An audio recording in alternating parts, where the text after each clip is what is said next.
اس وقت ہم مسجد امام بخاری رحمۃ اللہ تعالی علیہ کے مقام پر حاضر ہیں، اور ہمارے سامنے یہ چھوٹی سی مسجد ہے جس کا نام مسجد امام بخاری ہے۔ یہ مسجد نبوی شریف کے بالکل قریب ہے، اور یہ سامنے شارع ستین ہے، شارع ستین کے بالکل قریب ہے۔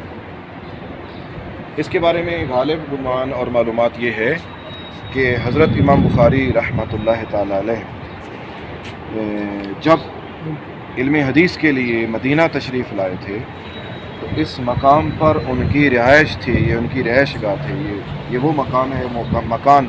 جہاں پہ امام بخاری رحمۃ اللہ علیہ رہائش پذیر تھے۔ اور یہ بھی پڑھا گیا ہے کہ امام بخاری رحمۃ اللہ علیہ نے جو بخاری شریف تالیف فرمائی ہے، لکھی ہے، صحیح بخاری اپنی کتاب،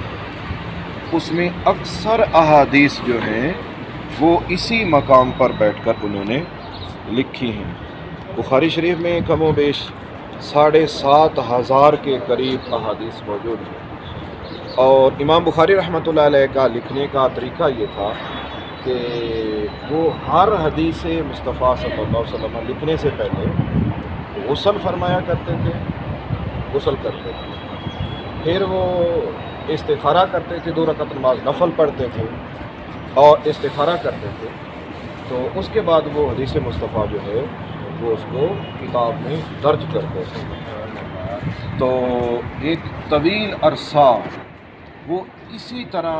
جو ہے بخاری شریف لکھتے رہے، تو اس دوران وہ ہر کسی سے کٹ کر رہے، تعلقات رابطے وغیرہ ان کے منقطع رہے، اور بڑی محنت سے، بڑی عقیدت سے، بڑی محبت سے، بڑی احترام کے ساتھ انہوں نے صحیح بخاری لکھی جو آج کل ہمارے پاس موجود ہے۔ بعد میں ان کی یادگار کے طور پر یہاں پر مسجد تعمیر کر دی گئی جس کا نام رکھا گیا مسجد امام بخاری، جس کے سامنے ابھی ہم موجود ہیں۔